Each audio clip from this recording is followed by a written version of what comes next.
Diese Jugend, die lernt ja nichts anderes als Deutsch denken, Deutsch handeln. Und wenn so diese Knaben, dieses Mädchen mit ihren 10 Jahren in unsere Organisationen hineinkommen, dann kommen sie vom Jungvolk in die Mitteljugend. Dann nehmen wir sie sofort in die Partei oder in die Arbeitsfront, in die SA oder in die SS. Und wenn sie dort noch nicht ganze Nationalsozialisten geworden sein sollten, dann kommen sie in den Arbeitsdienst. Und was dann noch an Klassen, Bewusstsein oder Standesdünkel vorhanden sein sollte, das übernimmt dann die Wehrmacht zur weiteren Behandlung auf 2 Jahre. Und sie werden nicht mehr frei ihr ganzes Leben.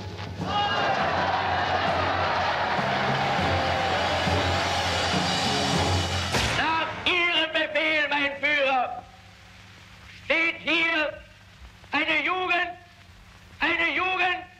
die keine Klasse und keine Kaste kennt. Les troupes des jeunesses hitlériennes. Dès leur plus jeune âge, ils ont appris à marcher tous ensemble à la même cadence et en ligne. Cela fait des semaines que ces garçons défilent. Ils sont venus des 4 coins du pays.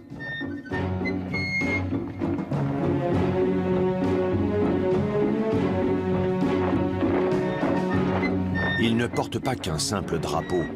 Ils portent l'espoir de toute une jeunesse. Ils se voient comme les élus et suivent les voix qui parlent d'un avenir prometteur. Les jeunes garçons se rendent à Nuremberg pour un rassemblement du parti. Un rassemblement organisé par le chef des jeunesses hitlériennes, Baldur von Schirach. Lors de cette réunion, les jeunes gens prêtent serment de fidélité à Hitler devant leur chef entièrement acquis à la cause de son Führer. Nach Ihnen formt sich die junge Generation unseres Volkes, weil Sie die höchste Selbstlosigkeit dieser Nation voranleben, will auch diese Jugend selbstlos sein.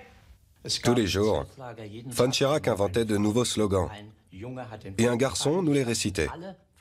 Voyons voir. C'était quelque chose comme « Les garçons de Jungvolk sont forts, silencieux et loyaux. Les garçons de Jungvolk sont tous des camarades. Les garçons de Jungvolk se soucient de l'honneur. » À nos yeux, tout cela était merveilleux.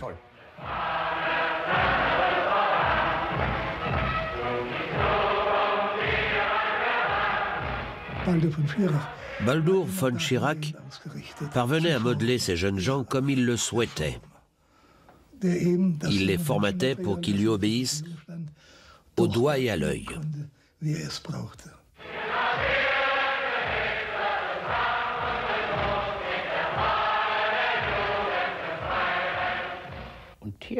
Le Gleichschaltung, c'était la nouvelle politique que von Schirach voulait imposer. Il voulait détruire la personnalité de tous ces garçons et en faire des êtres identiques, interchangeables. Il est parvenu à ses fins. Ein Glaube bindet uns, ein Bekenntnis verpflichtet uns, ein Führer befiehlt. Son Führer bien-aimé lui avait déjà donné des instructions. Il savait comment il devait mener ses jeunes et dans quelle direction. Mit unseren Augen, da muss der deutsche Junge der Zukunft schlank und rank sein, flink wie Windhunde, zäh wie Leder und hart wie Kruppstahl. Das war der Baldur von Schirach. Non. Das sind die Worte. Baldur von Schirach n'était pas comme ça. Ces mots-là ne le décrivent pas. Il n'était pas le genre d'homme que l'on prend comme modèle. Le genre d'homme robuste, agressif, doué au combat. Nous étions plus forts que lui. Il savait choisir ses mots, mais il n'était pas le genre de leader que l'on suivait quoi qu'il arrive. En fait, il n'était pas prêt à tout risquer. C'était un homme qui gardait ses distances. Il faisait toujours les 100 pas dans le camp.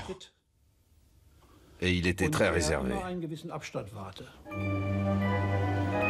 C'était un homme convaincant et cultivé. Il citait Goethe et parlait de Mein Kampf comme de la Nouvelle Bible. C'était un aristocrate esthète, pétri de culture et prêchant l'abstinence. Un exemple idéal pour le peuple.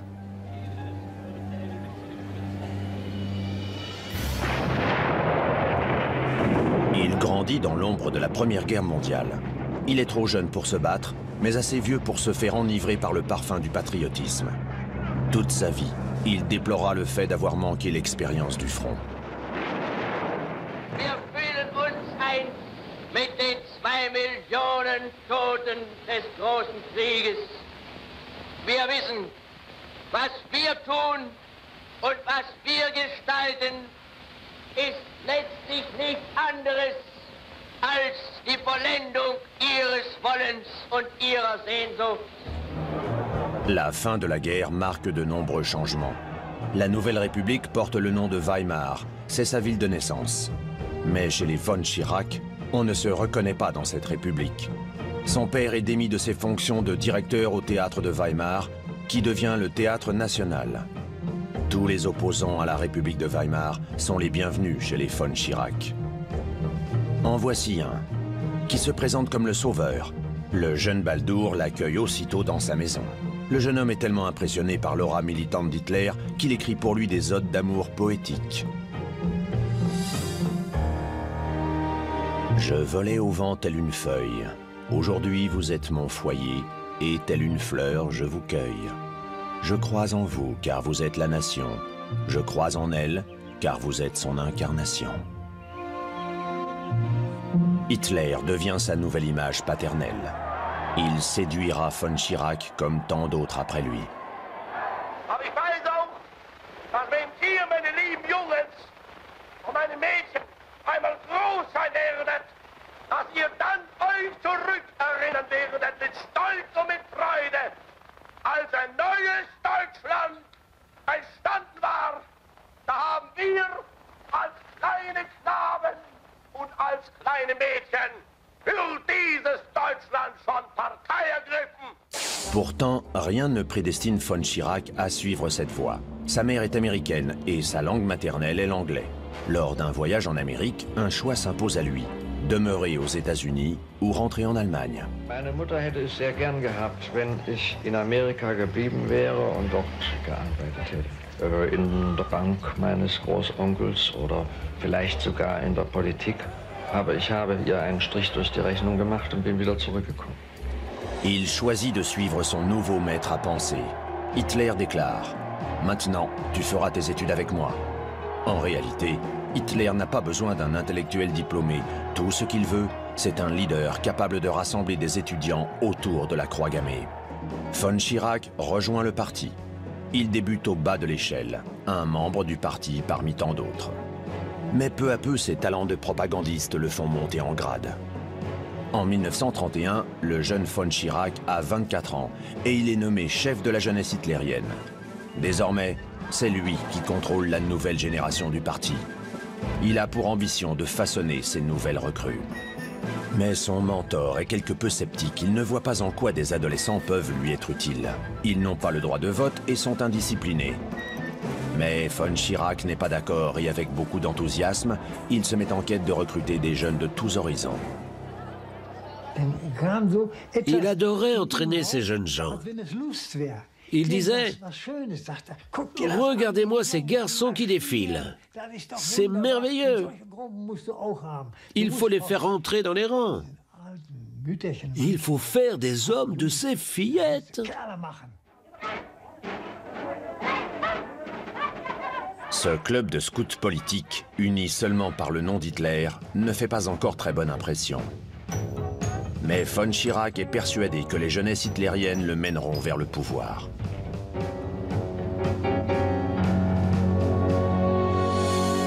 Du côté de sa vie privée aussi, cela se profile très bien. Comme cadeau de mariage, il offre à sa femme une maison dans les Alpes. À présent, le jeune marié fait partie de l'entourage proche d'Hitler. Henriette, la femme de von Schirach, est la fille du photographe personnel d'Hitler, Heinrich Hoffmann, l'homme qui a transformé les photos d'Hitler en images sacrées.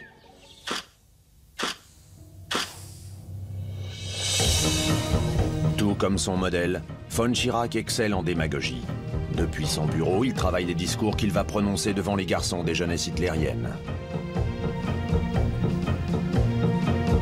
C'est une idée personnelle du Führer. Wir lassen uns unsere Idee nicht stehlen und wir lassen uns unseren Führer nicht rauben. Il décide de réunir tous les membres des jeunesses hitlériennes pour un rassemblement à Potsdam en 1932. À cette occasion, von Schirach peut montrer fièrement l'étendue de son travail à son Führer. Il cherche à l'impressionner avec ses 70 000 partisans et un puissant discours. Ich glaube an die unbändige Kraft des Nationalsozialismus, die alles vernichtet, was sich ihr entgegenstemmt. Rapidement, les menaces se transforment en actes. Les troupes d'Hitler envahissent les rues. Quiconque n'est pas d'accord avec leur idéologie est contraint à jurer fidélité au parti ou à subir les persécutions. Mais von Schirach veut dominer ses troupes. Pour cela, il utilise la terreur, la stratégie et la tromperie. Den Willen des Führers zum Heile Deutschlands zu vollstrecken, hat die Hitlerjugend die Vielheit der Bünde von einst zur Einheit von heute geformt. Il dispose de complices fidèles pour l'aider dans cette tâche. L'évêque du Reich, Ludwig Müller, hitlérien convaincu, détourne la jeunesse évangélique. Unsere Verhandlungen sind geführt im Geist des Vertrauens und im Geist guter Kameradschaft. Ich bin gewiss, dass auch die Überführung der evangelischen Jugend in die Hitlerjugend von demselben Geist getragen werden wird. D'ailleurs, la plupart des associations de jeunes vont finir par rejoindre le nazisme. Von Schirach s'inspire de leur fonctionnement pour attirer des recrues dans ses rangs.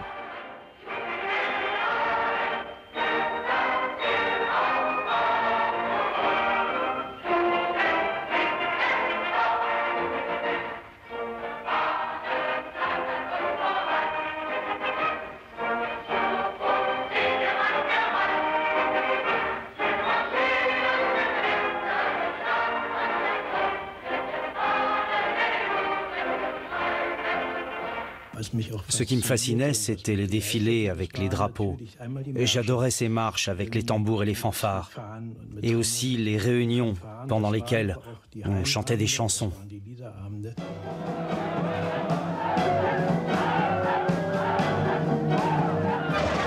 L'esprit de camaraderie dans les camps d'entraînement était fantastique. Tout le monde s'entraidait. J'en ai parlé à mes camarades de classe et ils ont tout de suite voulu en faire partie eux aussi.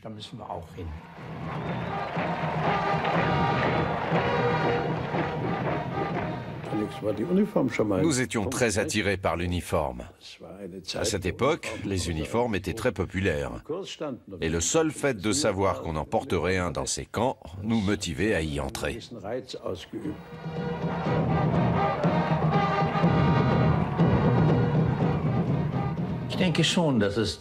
Je pense que les camps, les chansons, les randonnées et les défilés en uniforme étaient vraiment attrayants pour des jeunes garçons. À tel point que même si quelqu'un se disait « il y a quelque chose d'étrange là-dessous », il rejoignait quand même ces institutions. À l'époque, aucun jeune homme ne pouvait soupçonner ce qui se tramait véritablement là-bas. Voici les plus jeunes disciples du parti. Von Schirach leur a appris à marcher au pas, à penser de la même manière et à devenir les précurseurs d'une société entièrement nazifiée.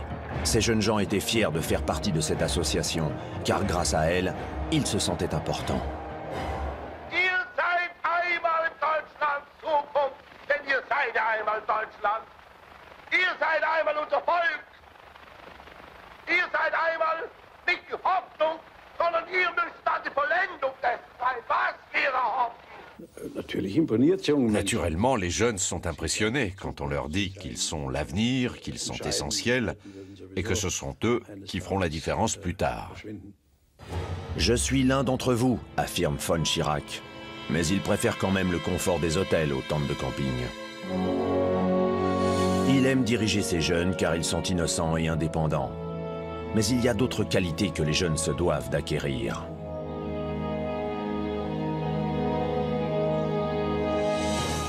Les garçons de von Schirach doivent être forts et téméraires. ils doivent être constamment à 100% de leur capacité. Et même pendant leur temps libre, ils ne doivent jamais trop s'éloigner des jeunesses hitlériennes. Et il en va de même pour les jeunes filles de la BDM, la Ligue des jeunes filles allemandes. Elles apprennent déjà ce que l'on attend d'elles en tant que femmes.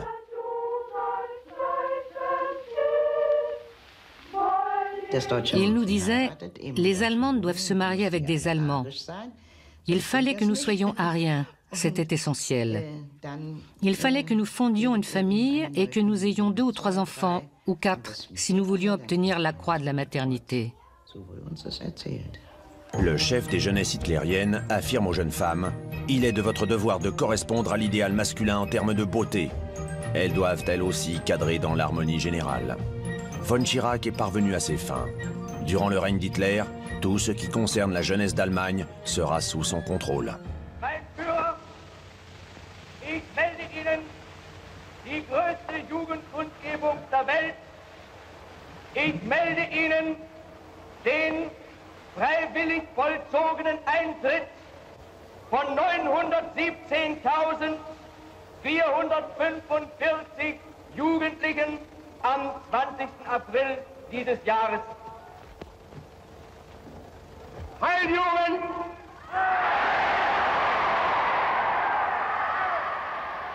Von Schirach disait toujours que l'inscription dans les camps était basée sur le volontariat. Mais ce n'était pas vrai. Si un enfant refusait d'entrer dans ces institutions, il était exclu et il aurait été défavorisé dans son école et même sa carrière. Bref, son avenir était compromis.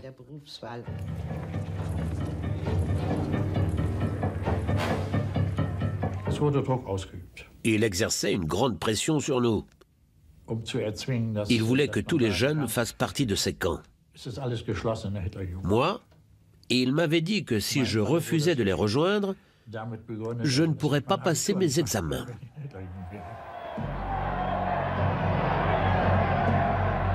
Le disciple d'Hitler ne laisse planer aucun doute quant à ses intentions.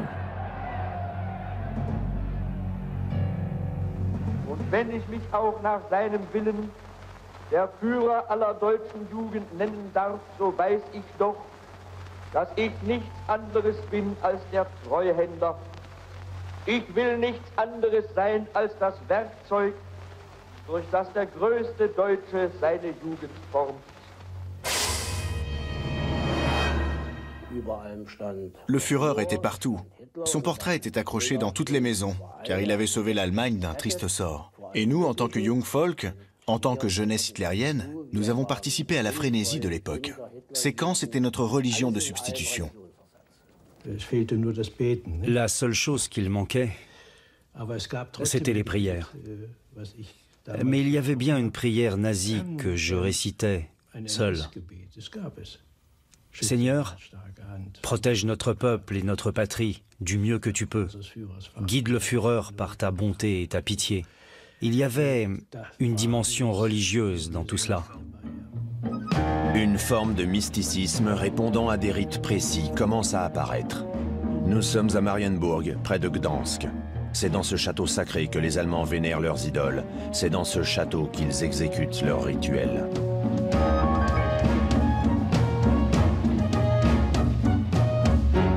Dans cette enceinte médiévale, on organise des cérémonies pour les nouvelles recrues des jeunesses hitlériennes, pendant lesquelles les jeunes doivent prêter serment.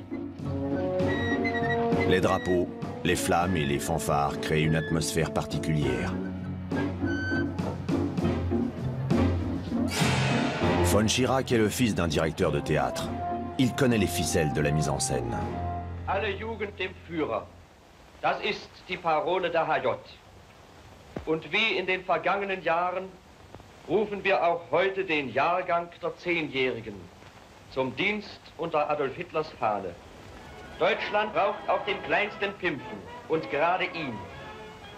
In der großen Kameradschaft der Jugend soll er genauso wie auch das 10-jährige Mädel lernen, seinen eigenen Willen dem Willen der Gemeinschaft und einer Führung unterzuordnen.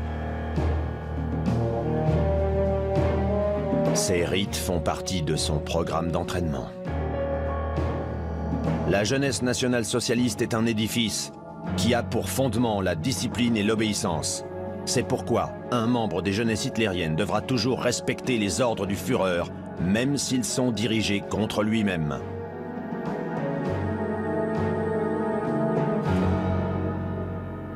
Nichts ist möglich, wenn nicht ein Wille befiehlt, denn immer die anderen zu gehorchen haben.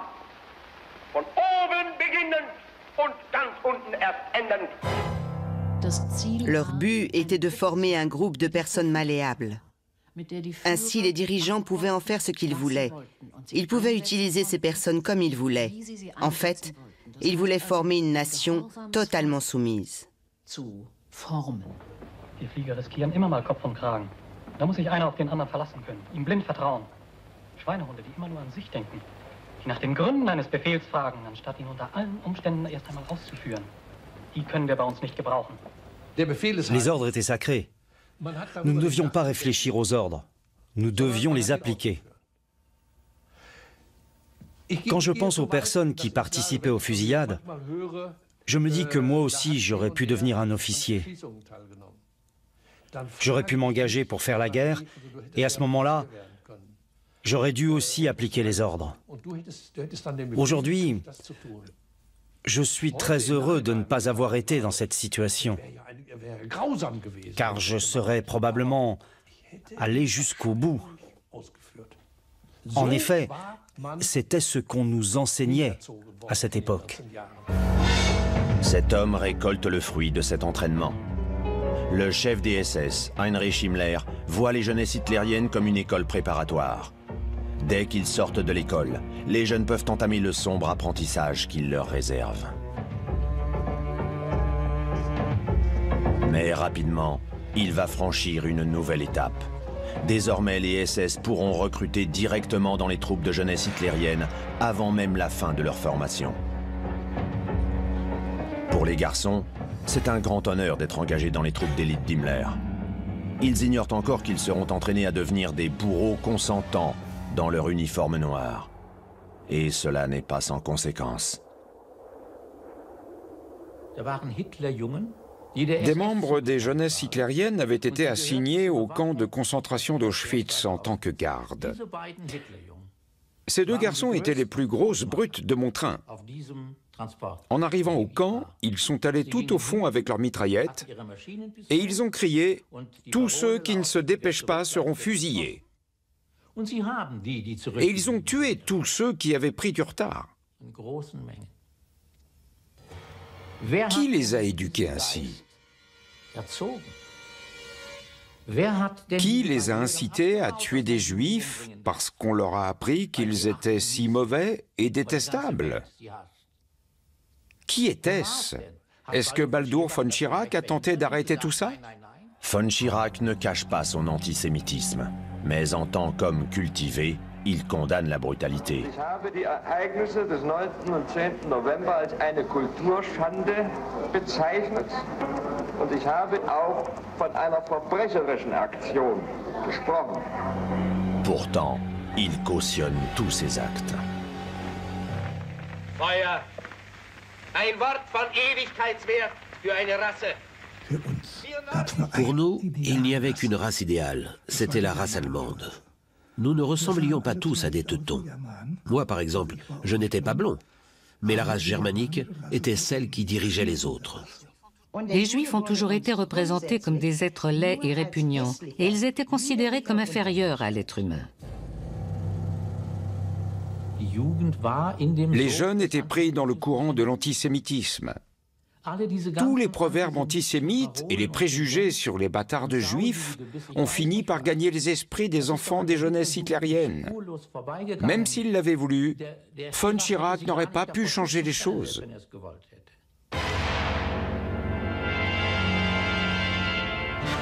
Les graines de cet entraînement vont malheureusement germer. Au début, les jeunesses hitlériennes, c'est un grand camp de vacances, de l'aventure, du sport et de la camaraderie. Mais progressivement, le jeu va laisser place au crime.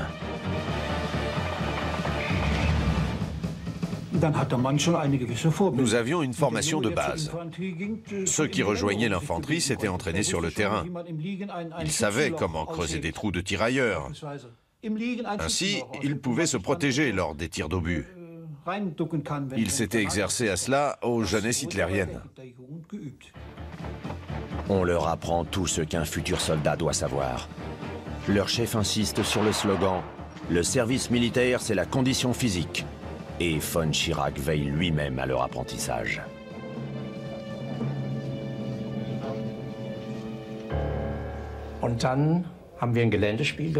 Une fois, nous avons dû faire notre entraînement devant Baldur von Schirach, qui nous regardait avec des jumelles. Et notre mission était de monter une colline en rampant, sans être vu. On avait adoré ça. Et puis après l'entraînement, il avait organisé une réunion. Tout comme les vrais soldats.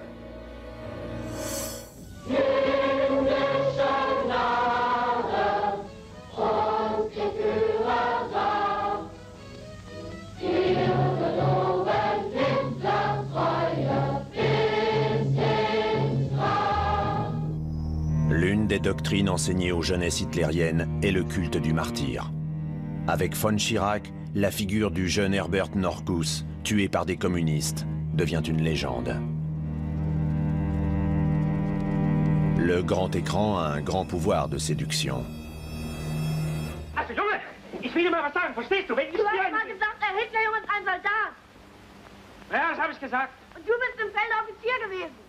Ja. Hast du da deinen Soldaten auch verboten, nach vorn zu gehen, wenn es mal geschossen hat? Ja? Adolf Hitler, wir sind bereit, wie immer, für dich einzustehen bis zum Letzten.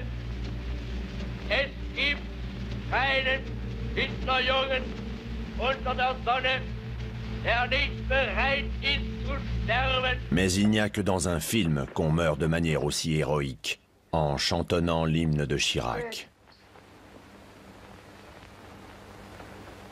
Unsere Fahne flattert uns.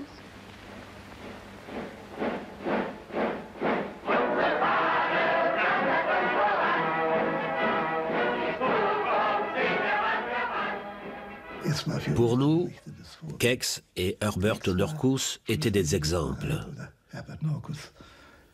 Ils avaient fait le sacrifice ultime, celui de mourir pour leur Führer bien-aimé. Tout cela avait un aspect un peu mystique.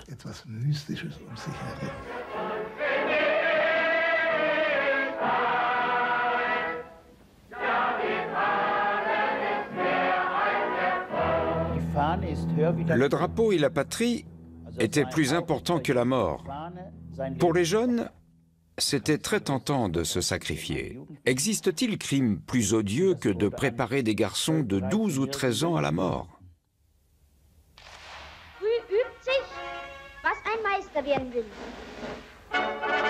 Ceci est le but de l'entraînement à la défense.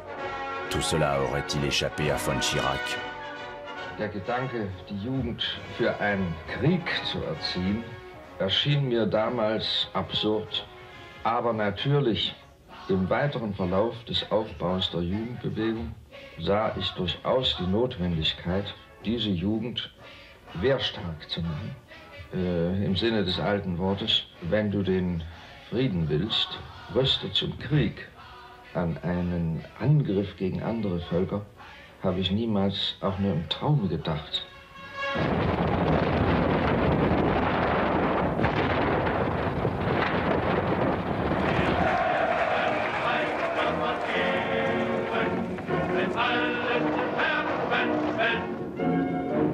Avec l'invasion de la Pologne, les jeux de guerre deviennent réels.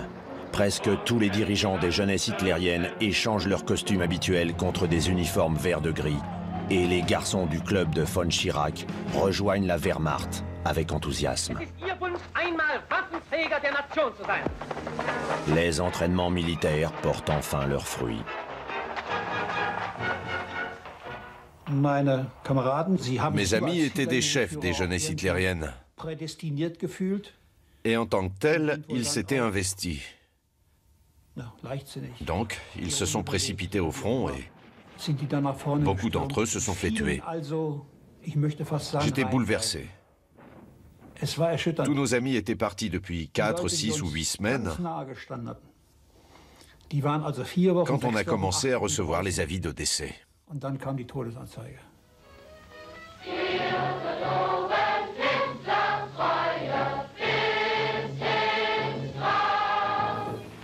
Ganz Deutschland glaubt an euch.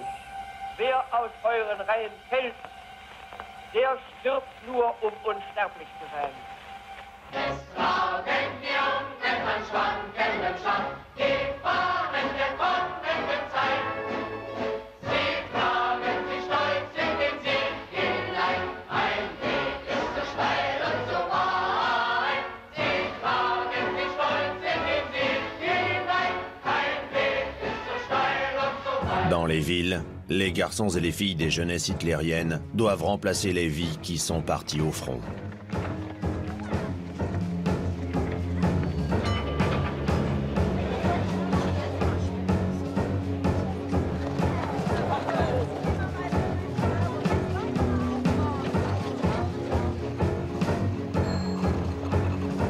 Von Schirach se sent concerné lui aussi et se fait prendre en photo le premier. Comme il ne veut pas être le seul dirigeant des jeunesses hitlériennes à ne pas avoir son uniforme de guerre, il s'engage pour le front, mais avec ses propres quartiers généraux et son agent de formation personnelle, naturellement. Il va enfin connaître ce qui lui a toujours manqué, l'expérience du front. Il fait son baptême du feu durant la bataille contre la France. Après 2 mois au front, il reçoit sa première promotion. Mais Hitler l'appelle à revenir protéger ses quartiers généraux. Pour le Führer, von Schirach mérite une position plus élevée que celle de chef des jeunesses hitlériennes. Schirach sagte ja etwa so, ich habe eine neue Aufgabe für Sie. Die besteht darin, Wien in einer psychologisch völlig verfahrenen Situation wieder für das Reich auszurichten.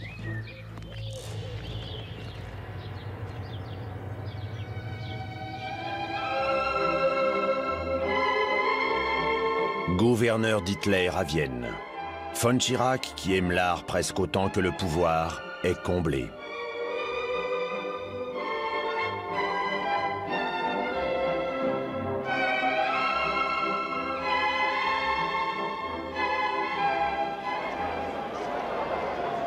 Les Allemands l'accueillent toujours avec grand enthousiasme.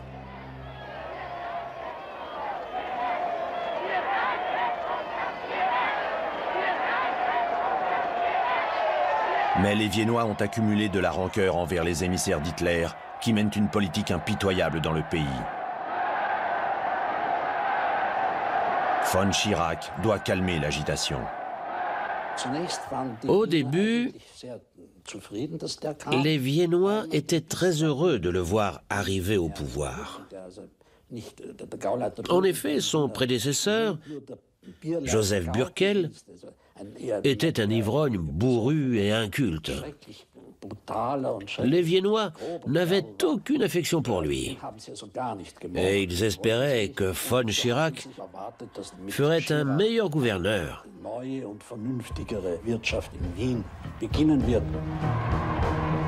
Un nouveau poste, une nouvelle vie et un nouveau bureau aux allures de palais. Und alle Menschen, die an dieser Stadt hängen, ob sie nun in ihren Mauern geboren sind oder nicht, sie dürfen mit Recht von einem neuen Selbstgefühl erfüllt sein. Von Schirach se sent pousser des ailes.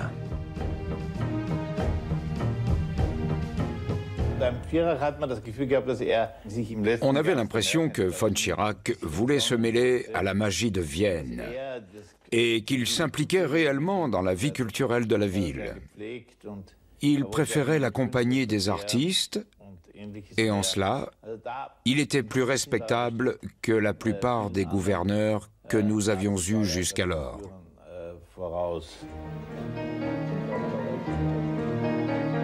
Von Schirach promet la liberté artistique et l'apaisement politique. Von Schirach était connu pour être un homme cultivé, un intellectuel qui s'intéressait à l'art. Aussi, les Juifs se sont dit que tant qu'il était là, il n'avait pas grand-chose à craindre.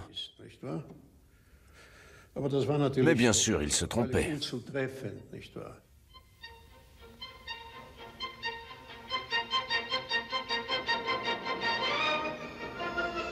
Avec l'arrivée de Von Schirach, la vie culturelle de la ville se remet à rayonner. Cela n'empêche pas les trains de déportés de rouler vers l'Est, toujours plus nombreux. Pendant les années Von Schirach, 60 000 Juifs viennois sont transportés vers les camps de la mort.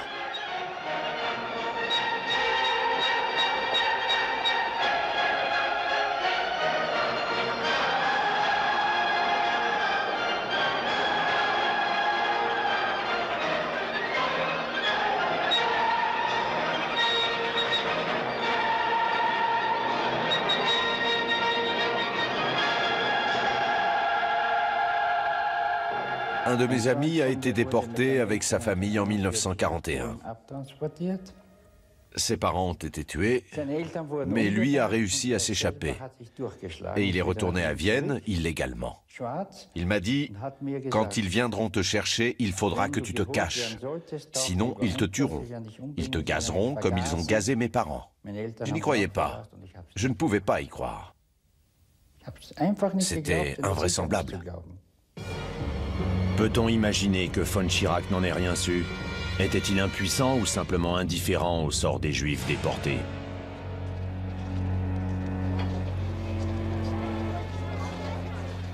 Schirach a fait semblant de ne rien voir. Mais il ne savait pas non plus jusqu'où tout cela allait. En fait, à ses yeux, l'art et les artistes comptaient bien plus que des questions antisémites. Ou était-il, au contraire, totalement impliqué dans la déportation des Juifs viennois?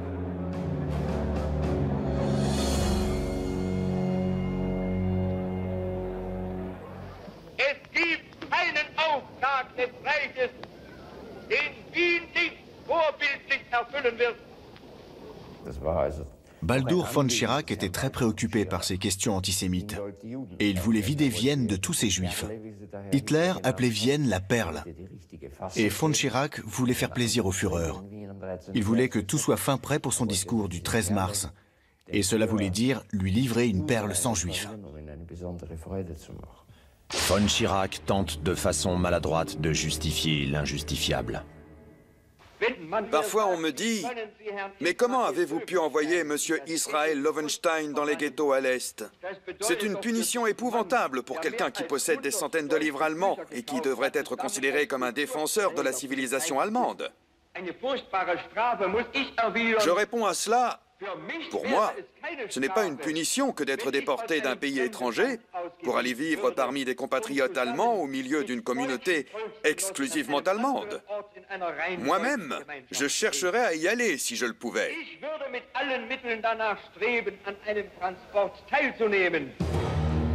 Cynisme ou naïveté? Le gouverneur, aussi influent soit-il, ne pouvait-il vraiment rien faire pour empêcher les déportations en masse dans sa propre ville? Le confident d'Hitler n'a-t-il réellement jamais rien su des plans d'extermination, comme il l'affirmera plus tard?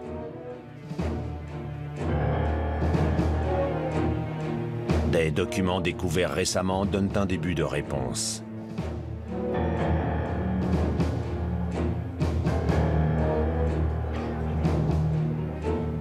Lors d'une réunion en octobre 1940, Von Schirach se plaint à Hitler d'avoir encore 50 000 juifs à Vienne. Il demande à être déchargé de son fardeau. En mars 1941, le gouverneur demande à Himmler de reprendre immédiatement les déportations, celles-ci ayant été suspendues il y a peu. En décembre 1941, Hitler révèle à tous les gouverneurs du Reich qu'il compte exterminer tous les juifs d'Europe. Désormais, aucun d'eux ne pourra prétendre qu'il l'ignorait. Wir sind uns im Klaren, dass dieser Krieg, der nur damit enden könnte, dass entweder die germanischen Völker ausgerottet werden oder dass das Judentum aus Europa verschwindet. En juin 1942, von Schirach annonce à une parade du Front du Travail: « D'ici à l'automne prochain, nous pourrons célébrer la nouvelle Vienne sans juifs. »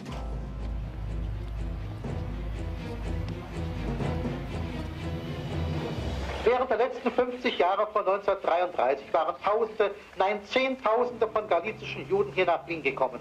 Und sie hätten es beinahe geschafft, Wien zur schmutzigsten und schmierigsten Hauptstadt der Welt herunterzuziehen. Der nationalsozialistischen Verwaltung unter der Führung des Reichsstatthalters Baldur von Schirach ist es gelungen, die Donaustadt wieder zu einer deutschen Stadt zu machen. Alle wichtigen Berufe und Schlüsselstellungen sind entjudet worden, sind wieder sauber und florieren. Sur les 180 000 juifs qui vivaient là, très peu ont survécu pour témoigner. Nous étions 2500 et nous devions nous mettre en ligne. Nous devions marcher jusqu'à un SS qui nous disait gauche ou droite. Nous ne savions pas ce qui se tramait. Mon frère a tourné à gauche et moi à droite. Parmi ces 2500, il n'en restait que 500 et ils étaient tous âgés de 16 à 50 ans. Tous les autres étaient morts en seulement une demi-heure.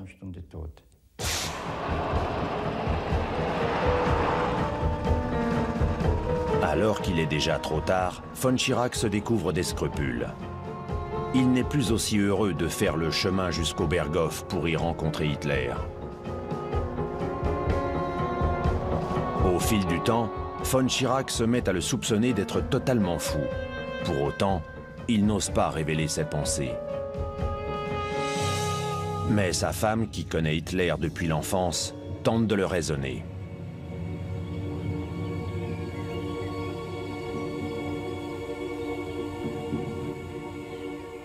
En 1943, elle est allée rendre visite à une amie qui vivait à Amsterdam. Après cela, elle est retournée à son hôtel. Elle a entendu des cris. On était en train d'arrêter des femmes et des enfants juifs. Cela l'a profondément choquée. Und da haben mir die deutschen Offiziere gesagt, also wenn du zu Hitler zurückfährst, sag ihm, dass was hier in Holland tut, ist wahnsinnig. Die freundlichen Holländer haben wir zu Feinden gemacht. Wir führen uns hier auf, wir sperren die Leute ein. Und ich war so entsetzt, ich habe das wirklich nicht gewusst. Und ich habe ihm gesagt, ich habe so nur erlebt, dass wir solche furchtbaren Sachen machen und die Soldaten sich schämen und dass wir das... Und da kam es zu einem fürchterlichen Streit. Der Führer ist aufgestanden. Le Führer a dit quelque chose comme « sentimentalité idiote » ou bien « n'intervenez pas dans des affaires que vous ne comprenez pas ». Et puis il est parti. Madame von Schirach n'a plus jamais été invitée au Berghof. Son mari, lui aussi, a perdu les faveurs de son ancien mentor. Encouragé par les rivaux de von Schirach, le dictateur se méfie désormais du gouverneur, mais il ne le renvoie pas.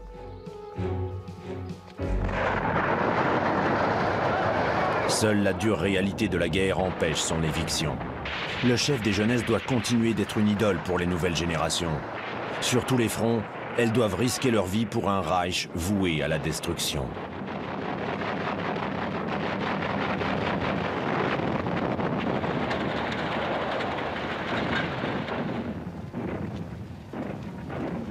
Les jeunesses sont prêtes à être sacrifiées. Elles ne servent qu'à retarder la destruction de l'Allemagne.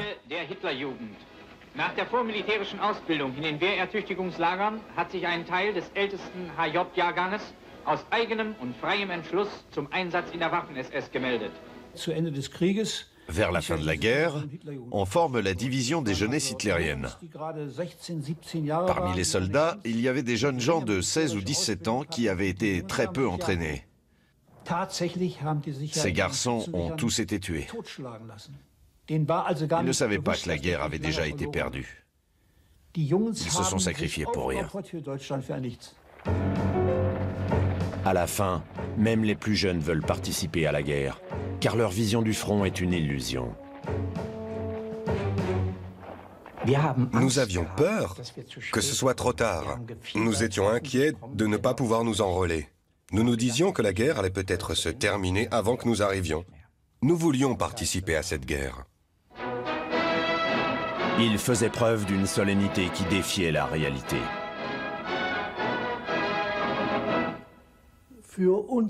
Tout ce que nous pouvions faire, c'était regarder droit devant nous et combattre avec honneur jusqu'à la fin. Le protégé de von Schirach termine ce que son prédécesseur avait commencé. Die echte Kriegsfreiwilligkeit dieser Jugend wird in der Kampfmoral auf dem Schlachtfeld lebendig sein.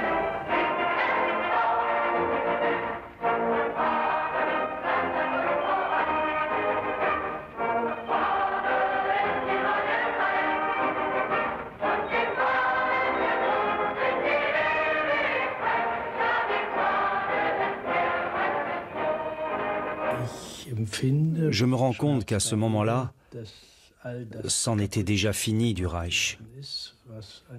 Et je suis très en colère, car nous avons été utilisés alors que la situation était déjà sans espoir. Nous avons seulement ajouté quelques jours de vie à Hitler. Wende mich mit besonderem Vertrauen dabei an die deutsche Jugend. Denn mehr kann ein Volk nicht tun, als dass jeder, der kämpfen kann, kämpft und alle gemeinsam opfern. La bataille pour Berlin. Les enfants sont les dernières ressources à exploiter. Ich habe nicht gewusst, wie das in Berlin aussieht und wie die Jugend da eingesetzt wird. Ich habe gar keine Einwirkungsmöglichkeit mehr gehabt.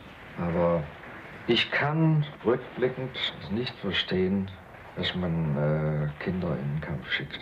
Ich finde, es lässt sich nicht rechtfertigen. Biologisch nicht. Ces paroles sont celles d'un éducateur qui a préparé ses recrues à mourir et à se sacrifier pour leur pays. La ligne de front à Vienne. Ici, von Schirach a encore un peu d'influence. Von Schirach s'est adressé à la population viennoise, et particulièrement aux jeunes, et leur a demandé de protéger et de défendre la perle de la Grande Allemagne. Il a envoyé des jeunes à une bataille perdue d'avance à l'est de Vienne, et beaucoup d'entre eux sont morts. Ils n'avaient que quelques lance-roquettes, alors qu'ils se battaient contre l'armée rouge. Vous pouvez imaginer à quelle vitesse cela s'est terminé. L'armée soviétique écrase tout sur son passage. Le gouverneur reste fidèle aux derniers ordres d'Hitler, tenir jusqu'au bout. Mais Vienne s'effondre. Von Schirach quitte son poste et part se réfugier dans le nord du Tyrol.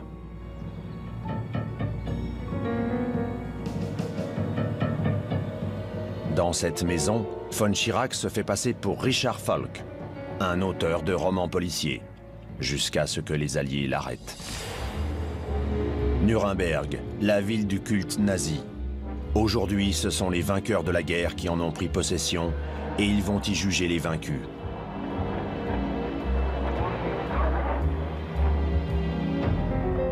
Baldur von Schirach partage le banc des accusés avec les autres hommes de main d'Hitler qui l'ont toujours relégué au second plan. Comme eux, ils n'approuvent pas le tribunal des vainqueurs. Ich bekenne mich im Sinne der Anklage als nicht schuldig. Mais lorsque l'on montre des images qui font taire toutes les excuses, von Schirach se résigne à admettre sa part de responsabilité dans les faits. Es ist meine Schuld, dass ich die Jugend erzogen habe für einen Mann, der ein millionenfacher Mörder gewesen ist. Ich habe an diesen Mann geglaubt. Das ist alles, was ich zu meiner Entlastung sagen kann. Eux aussi, ils avaient cru en lui, et ils ont sacrifié leur jeunesse.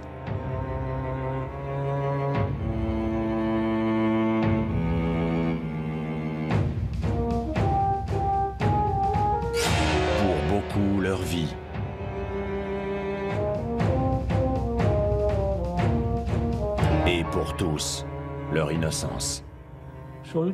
Coupable? Non. Ces jeunes gens n'ont jamais été vraiment coupables. Ce ne sont pas eux les coupables.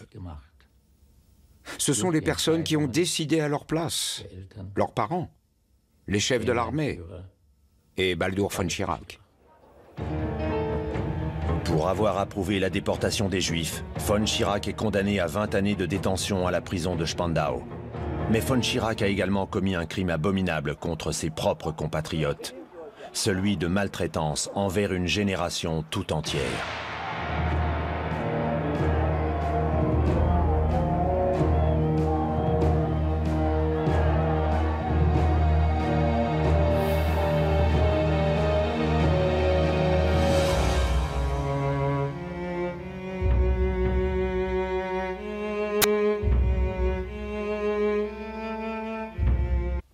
En effet, c'était ce qu'on nous enseignait à cette époque.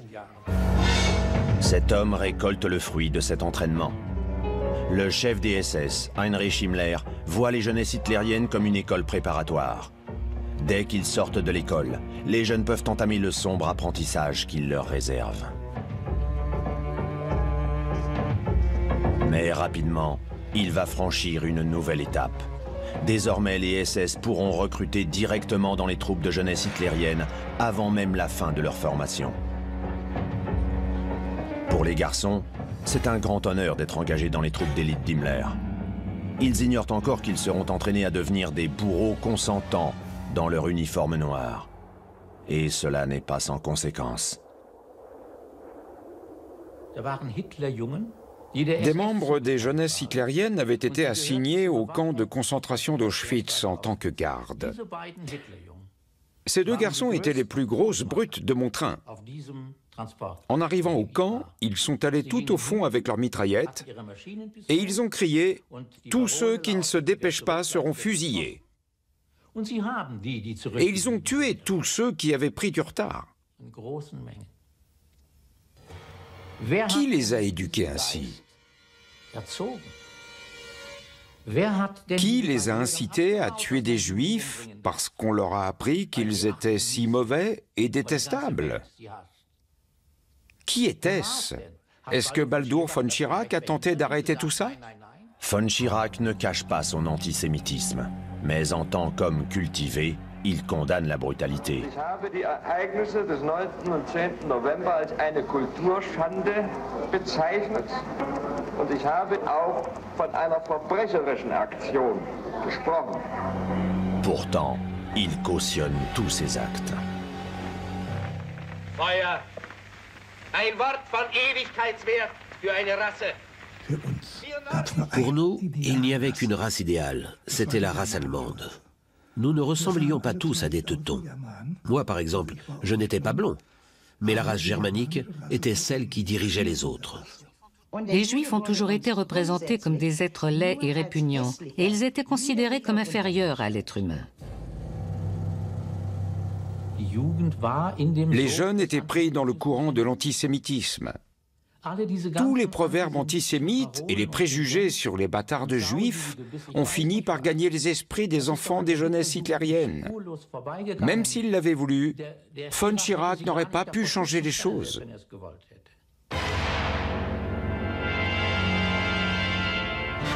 Les graines de cet entraînement vont malheureusement germer. Au début, les jeunesses...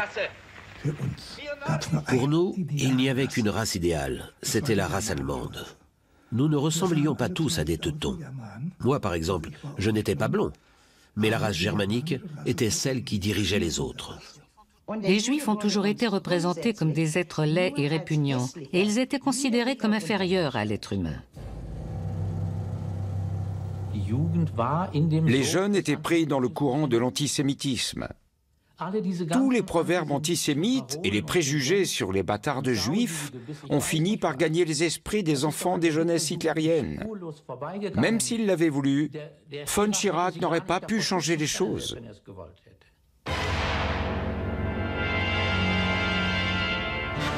Les graines de cet entraînement vont malheureusement germer. Au début, Les jeunesses hitlériennes, c'est un grand camp de vacances, de l'aventure, du sport et de la camaraderie. Mais progressivement, le jeu va laisser place au crime.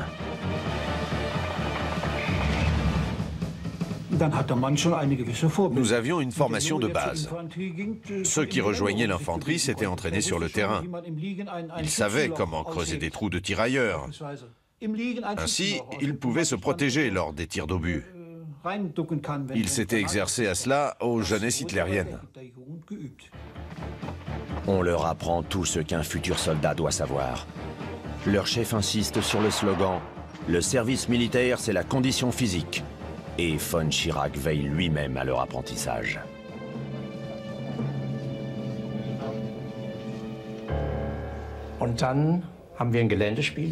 Une fois, nous avons dû faire notre entraînement devant Baldur von Schirach, qui nous regardait avec des jumelles. Et notre mission était de monter une colline en rampant, sans être vu. On avait adoré ça. Et puis après l'entraînement, il avait organisé une réunion. Tout comme les vrais soldats.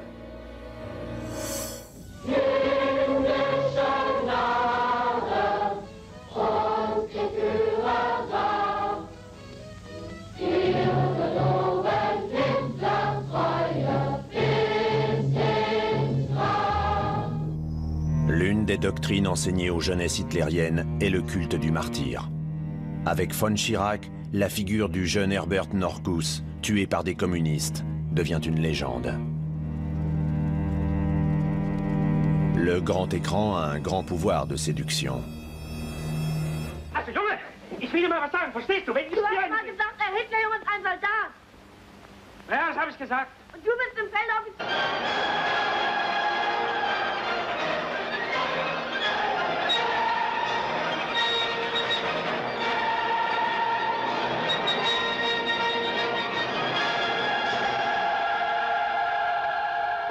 Un de mes amis a été déporté avec sa famille en 1941.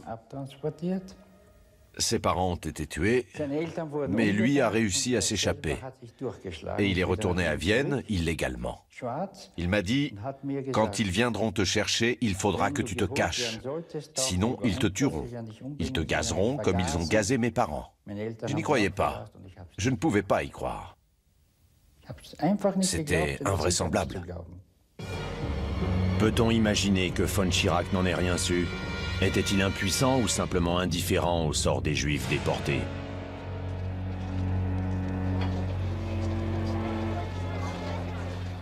Schirach a fait semblant de ne rien voir. Mais il ne savait pas non plus jusqu'où tout cela allait. En fait, à ses yeux, l'art et les artistes comptaient bien plus que des questions antisémites. Ou était-il, au contraire, totalement impliqué dans la déportation des Juifs viennois?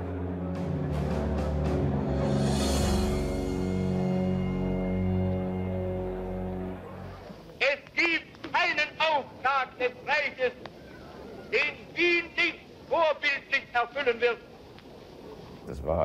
Baldur von Schirach était très préoccupé par ces questions antisémites et il voulait vider Vienne de tous ces juifs. Hitler appelait Vienne la perle et von Schirach voulait faire plaisir au Führer. Il voulait que tout soit fin prêt pour son discours du 13 mars et cela voulait dire lui livrer une perle sans juifs.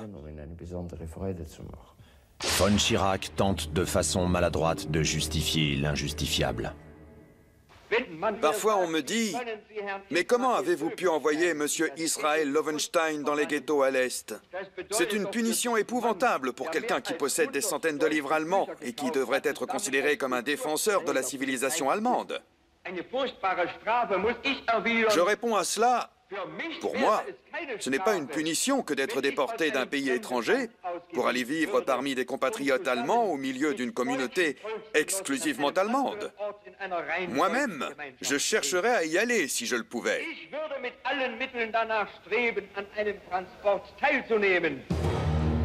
Cynisme ou naïveté? Le gouverneur, aussi influent soit-il, ne pouvait-il vraiment rien faire pour empêcher les déportations en masse dans sa propre ville? Le confident d'Hitler n'a-t-il réellement jamais rien su des plans d'extermination, comme il l'affirmera plus tard? Pouvoir.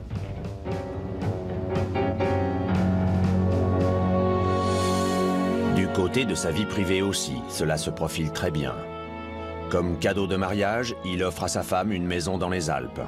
À présent, le jeune marié fait partie de l'entourage proche d'Hitler. Henriette, la femme de von Schirach, est la fille du photographe personnel d'Hitler, Heinrich Hoffmann, l'homme qui a transformé les photos d'Hitler en images sacrées.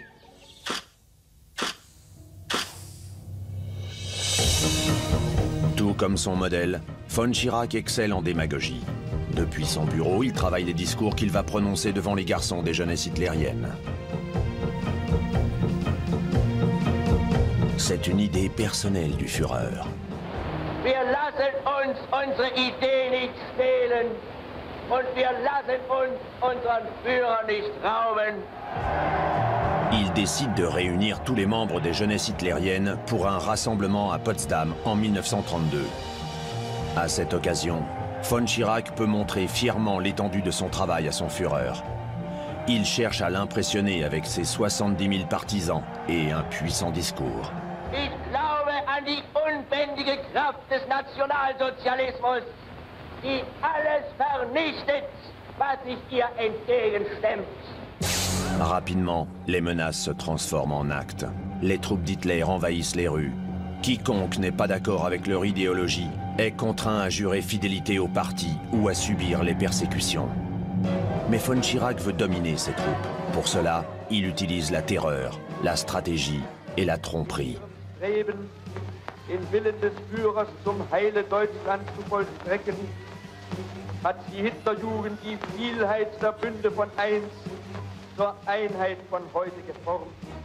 Il dispose de complices fidèles pour l'aider dans cette tâche. L'évêque du Reich, Ludwig Müller, hitlérien convaincu, détourne la jeunesse évangélique. Unsere Verhandlungen sind geführt im Geist des Vertrauens und im Geist guter Kameradschaft. Ich bin gewiss, dass auch die Überführung der evangelischen Jugend in die Hitlerjugend von demselben Geist getragen werden wird. D'ailleurs, la plupart des associations de jeunes vont finir par rejoindre le nazisme. Von Schirach s'inspire de leur fonctionnement pour attirer des recrues dans ses rangs.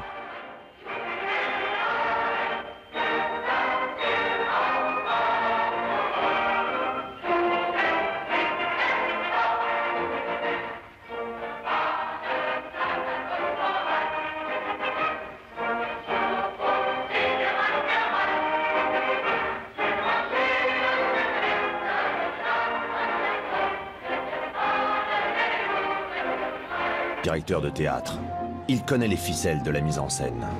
Alle Jugend dem Führer, das ist die Parole der HJ. Und wie in den vergangenen Jahren rufen wir auch heute den Jahrgang der 10-Jährigen zum Dienst unter Adolf Hitlers Fahne. Deutschland braucht auch den kleinsten Pimpfen und gerade ihn. In der großen Kameradschaft der Jugend soll er genauso wie auch das 10-jährige Mädel lernen, seinen eigenen Willen, dem Willen der Gemeinschaft und einer Führung unterzuordnen. Ces rites font partie de son programme d'entraînement. La jeunesse nationale-socialiste est un édifice qui a pour fondement la discipline et l'obéissance. C'est pourquoi un membre des jeunesses hitlériennes devra toujours respecter les ordres du Führer, même s'ils sont dirigés contre lui-même.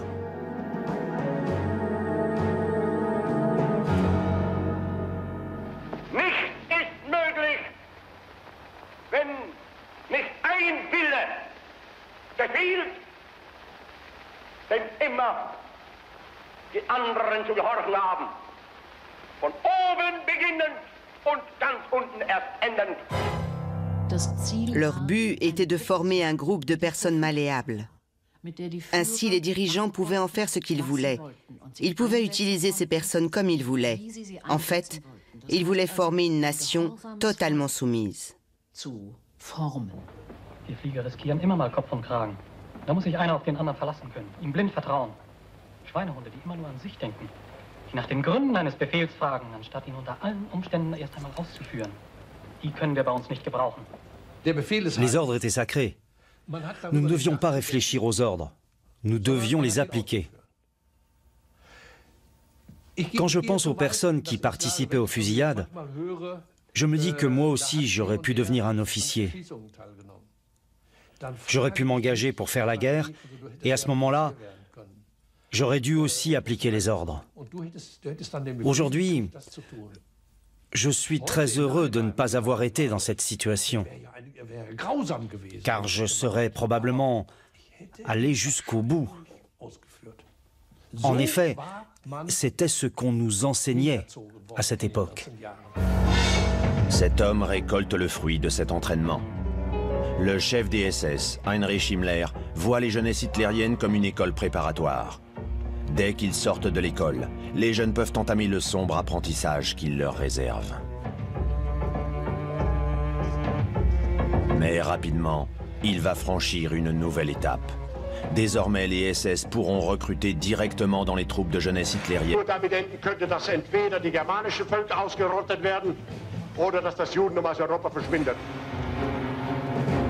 En juin 1942, von Schirach annonce à une parade du Front du Travail: « D'ici à l'automne prochain, nous pourrons célébrer la nouvelle Vienne sans juifs. »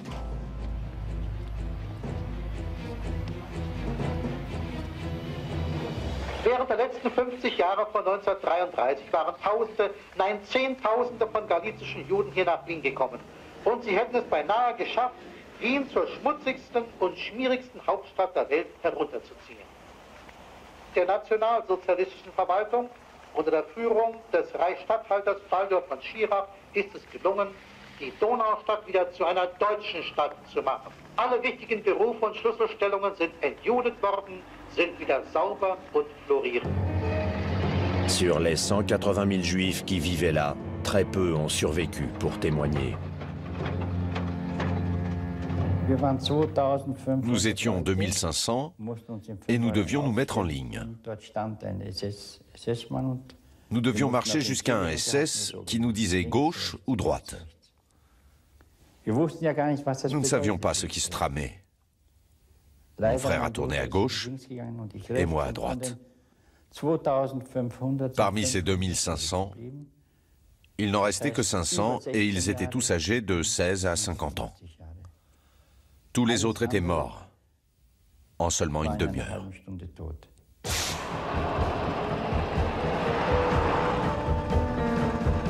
Alors qu'il est déjà trop tard, von Schirach se découvre des scrupules. Il n'est plus aussi heureux de faire le chemin jusqu'au Berghof pour y rencontrer Hitler. Au fil du temps, von Schirach se met à le soupçonner d'être totalement fou. Pour autant, il n'ose pas révéler ses pensées. Mais sa femme, qui connaît Hitler depuis l'enfance, tente de le raisonner.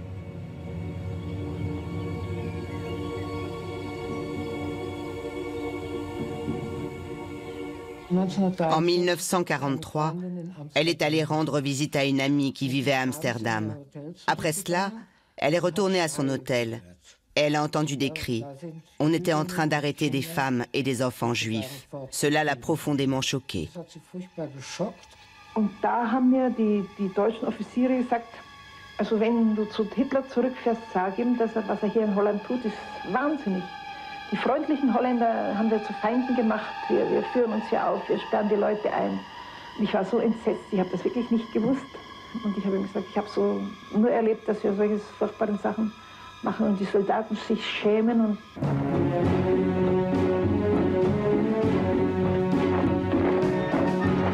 Il ne porte pas qu'un simple drapeau, il porte l'espoir de toute une jeunesse. Ils se voient comme les élus et suivent les voix qui parlent d'un avenir prometteur.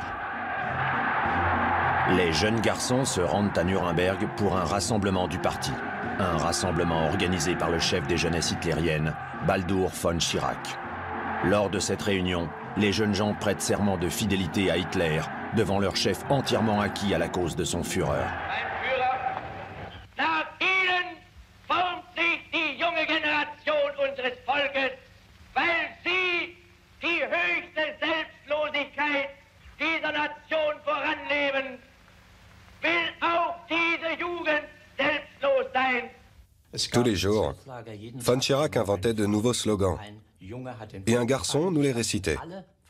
Voyons voir. C'était quelque chose comme « Les garçons de Jungvolk sont forts, silencieux et loyaux. Les garçons de Jungvolk sont tous des camarades.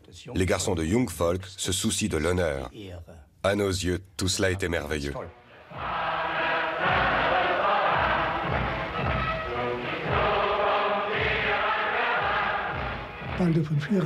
Baldur von Schirach parvenait à modeler ces jeunes gens comme il le souhaitait. Il les formatait pour qu'ils lui obéissent au doigt et à l'œil.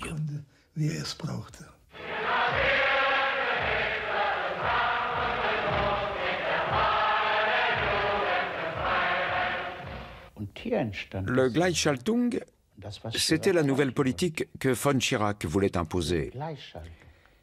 Il voulait détruire la personnalité de tous ces garçons et en faire des êtres identiques, interchangeables. Il est parvenu à ses fins. Ein Glaube bindet uns, ein Bekenntnis verpflichtet uns, ein Führer befiehlt. Son Führer bien-aimé lui avait déjà donné des instructions. Il savait comment il devait mener ses jeunes et dans quelle direction. In unseren Augen, da muss der deutsche Junge der Zukunft schlank und rank sein. Flink wie Windhunde, zäh wie Leder und hart wie Kruppstahl. Das war der Baldur von Schirach. Non. Das sind die Worte. Baldur von Schirach n'était pas comme ça. Ces mots-là ne le décrivent pas. Il n'était pas le genre d'homme que l'on prend comme modèle. Le genre d'homme robuste, agressif, doué au combat. Géré par les rivaux de von Schirach, le dictateur se méfie désormais du gouverneur, mais il ne le renvoie pas.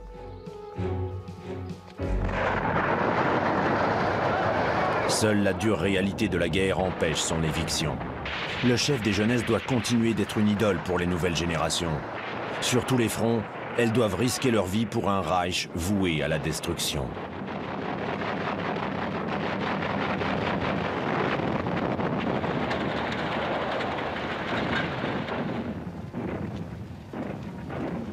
Les jeunesses sont prêtes à être sacrifiées. Elles ne servent qu'à retarder la destruction de l'Allemagne. Nach der vormilitärischen Ausbildung in den Wehrertüchtigungslagern hat sich ein Teil des ältesten HJ-Jahrganges aus eigenem und freiem Entschluss zum Einsatz in der Waffen-SS gemeldet. Zu Ende des Krieges Vers la fin de la guerre, on forme la division des jeunesses hitlériennes. Parmi les soldats, il y avait des jeunes gens de 16 ou 17 ans qui avaient été très peu entraînés. Ces garçons ont tous été tués. Ils ne savaient pas que la guerre avait déjà été perdue. Ils se sont sacrifiés pour rien. À la fin, même les plus jeunes veulent participer à la guerre, car leur vision du front est une illusion. Nous avions peur que ce soit trop tard. Nous étions inquiets de ne pas pouvoir nous enrôler. Nous nous disions que la guerre allait peut-être se terminer avant que nous arrivions. Nous voulions participer à cette guerre. Il faisait preuve d'une solennité qui défiait la réalité.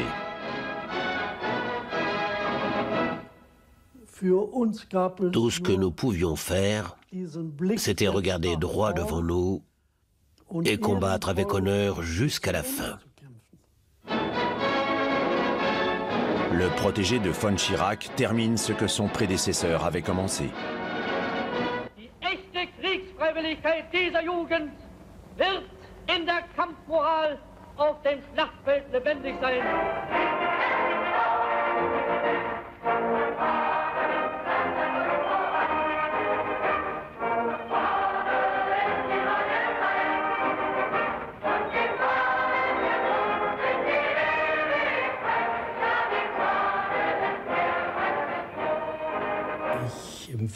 Je me rends compte qu'à ce moment-là, c'en était déjà fini du Reich.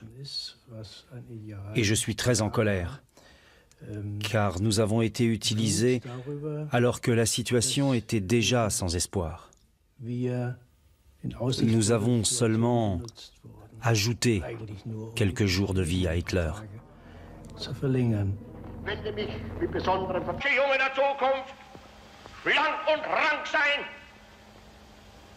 flink wie Windhunde, zäh wie Leder und hart wie Kruppstahl. Das war der Baldur von Schirach. Non.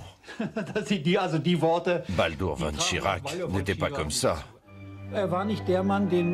Ces mots-là ne le décrivent pas. Il n'était pas le genre d'homme que l'on prend comme modèle. Le genre d'homme robuste, agressif, doué au combat. Nous étions plus forts que lui. Il savait choisir ses mots, mais il n'était pas le genre de leader que l'on suivait quoi qu'il arrive. En fait, il n'était pas prêt à tout risquer. C'était un homme qui gardait ses distances. Il faisait toujours les 100 pas dans le camp.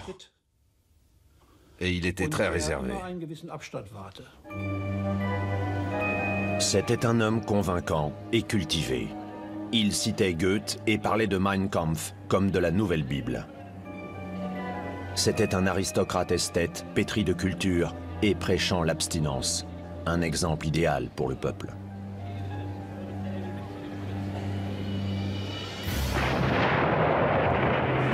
Il grandit dans l'ombre de la Première Guerre mondiale.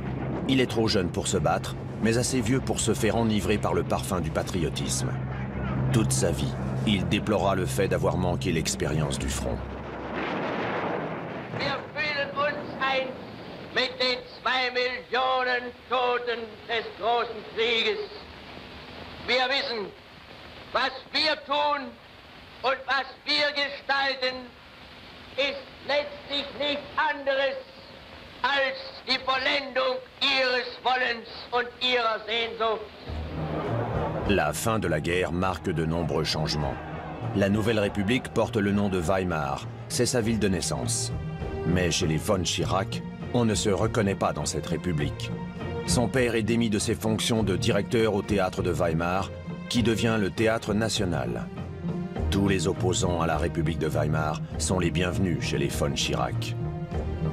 En voici un, qui se présente comme le sauveur. Le jeune Baldur l'accueille aussitôt dans sa maison. Le jeune homme est tellement impressionné par l'aura militante d'Hitler qu'il écrit pour lui des odes d'amour poétiques. Je volais au vent telle une feuille. Aujourd'hui vous êtes mon foyer, et telle une fleur je vous cueille. Je crois en vous, car vous êtes la nation. Je crois en elle, car vous êtes son incarnation. Hitler devient sa nouvelle image paternelle. Il séduira von Schirach comme tant d'autres après lui. Aber ich weiß auch, dass wenn ihr, meine lieben Jungs und meine Mädchen, einmal... Mais les Viennois ont accumulé de la rancœur envers les émissaires d'Hitler, qui mènent une politique impitoyable dans le pays. Von Schirach doit calmer l'agitation. Au début, les Viennois étaient très heureux de le voir arriver au pouvoir. En effet, son prédécesseur, Joseph Burkel, était un ivrogne bourru et inculte. Les Viennois n'avaient aucune affection pour lui. Et ils espéraient que von Schirach ferait un meilleur gouverneur.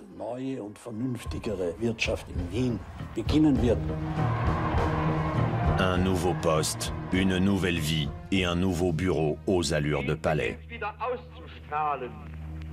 Und alle Menschen, die an dieser Stadt hängen, ob sie nun in ihren Mauern geboren sind oder nicht, sie dürfen mit Recht von einem neuen Selbstgefühl erfüllt sein.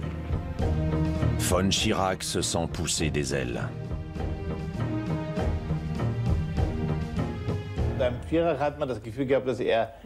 On avait l'impression que von Schirach voulait se mêler à la magie de Vienne et qu'il s'impliquait réellement dans la vie culturelle de la ville.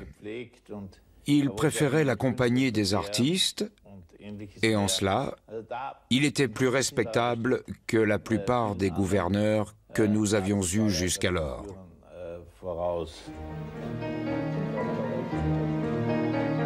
Von Schirach promet la liberté artistique et l'apaisement politique.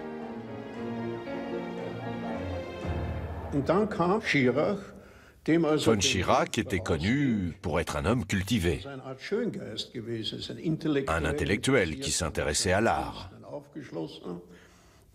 Aussi, les Juifs se sont dit que tant qu'il était là, il n'avait pas grand-chose à craindre. Mais bien sûr, il se trompait.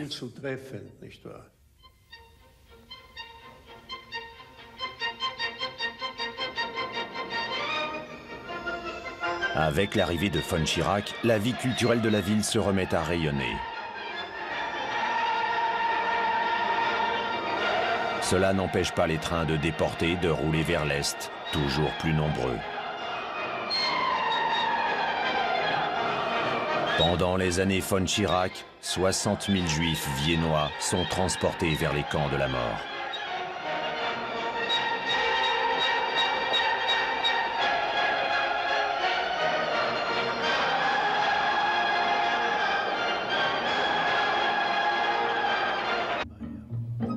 Une forme de mysticisme répondant à des rites précis commence à apparaître.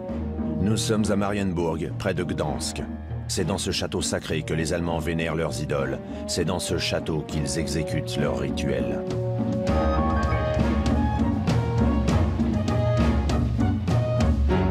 Dans cette enceinte médiévale, on organise des cérémonies pour les nouvelles recrues des jeunesses hitlériennes, pendant lesquelles les jeunes doivent prêter serment. Les drapeaux, les flammes et les fanfares créent une atmosphère particulière. Von Schirach est le fils d'un directeur de théâtre. Il connaît les ficelles de la mise en scène. Alle Jugend dem Führer. Das ist die Parole der HJ.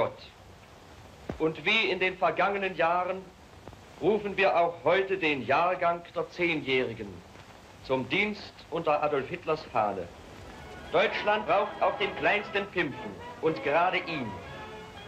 In der großen Kameradschaft der Jugend soll er genauso wie auch das 10-jährige Mädel lernen, seinen eigenen Willen dem Willen der Gemeinschaft und einer Führung unterzuordnen. Ces rites font partie de son programme d'entraînement. La jeunesse nationale-socialiste est un édifice qui a pour fondement la discipline et l'obéissance.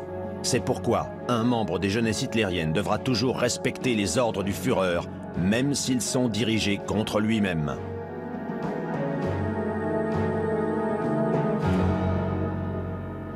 Nichts ist möglich, wenn nicht ein Wille befiehlt, denn immer die anderen zu gehorchen haben. Von oben beginnend und ganz unten erst endend. Leur but était de former un groupe de personnes malléables. Ainsi, les dirigeants pouvaient en faire ce qu'ils voulaient. Ils pouvaient utiliser ces personnes comme ils voulaient. En fait, ils voulaient former une nation totalement soumise. Die Flieger riskieren immer mal Kopf und Kragen. Da muss sich einer auf den anderen verlassen können, ihm blind vertrauen. Schweinehunde, die immer nur an sich denken, die nach den Gründen eines Befehls fragen, anstatt ihn unter allen Umständen erst einmal auszuführen. Die können wir bei uns nicht gebrauchen. Les ordres étaient sacrés. Nous ne devions pas réfléchir aux ordres. Nous devions les appliquer. Quand je pense aux personnes qui participaient aux fusillades, je me dis que moi aussi j'aurais pu devenir un officier. J'aurais pu m'engager pour faire la guerre, et à ce moment-là, j'aurais dû aussi appliquer les ordres. Aujourd'hui, je suis très... Meine Mutter hätte es sehr gern gehabt, wenn ich in Amerika geblieben wäre und dort gearbeitet hätte. In der Bank meines Großonkels oder vielleicht sogar in der Politik. Aber ich habe ihr einen Strich durch die Rechnung gemacht und bin wieder zurückgekommen. Il choisit de suivre son nouveau maître à penser. Hitler déclare « Maintenant, tu feras tes études avec moi ». En réalité, Hitler n'a pas besoin d'un intellectuel diplômé. Tout ce qu'il veut, c'est un leader capable de rassembler des étudiants autour de la croix gammée. Von Schirach rejoint le parti. Il débute au bas de l'échelle, un membre du parti parmi tant d'autres. Mais peu à peu, ses talents de propagandiste le font monter en grade. En 1931, le jeune von Schirach a 24 ans et il est nommé chef de la jeunesse hitlérienne. Désormais, c'est lui qui contrôle la nouvelle génération du parti. Il a pour ambition de façonner ces nouvelles recrues. Mais son mentor est quelque peu sceptique. Il ne voit pas en quoi des adolescents peuvent lui être utiles. Ils n'ont pas le droit de vote et sont indisciplinés. Mais von Schirach n'est pas d'accord et avec beaucoup d'enthousiasme, il se met en quête de recruter des jeunes de tous horizons. Il adorait entraîner ces jeunes gens. Il disait « Regardez-moi ces garçons qui défilent. C'est merveilleux. Il faut les faire entrer dans les rangs. Il faut faire des hommes de ces fillettes. » Ce club de scouts politiques, uni seulement par le nom d'Hitler, ne fait pas encore très bonne impression. Mais von Schirach est persuadé que les jeunesses hitlériennes le mèneront vers le pouvoir.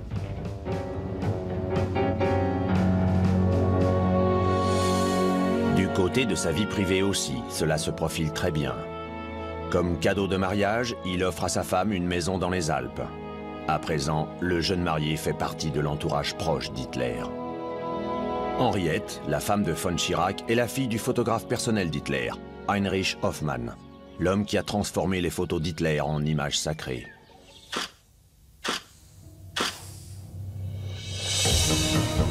Tout comme son modèle, von Schirach excelle en démagogie. Depuis son bureau, il travaille les discours qu'il va prononcer devant les garçons des jeunesses hitlériennes. C'est une idée personnelle du Führer. Wir lassen uns unsere Idee nicht stehlen und wir lassen uns unseren Führer nicht rauben. Il décide de réunir tous les membres des jeunesses hitlériennes pour un rassemblement à Potsdam en 1932. À cette occasion, von Schirach peut montrer fièrement l'étendue de son travail à son Führer. Il cherche à l'impressionner avec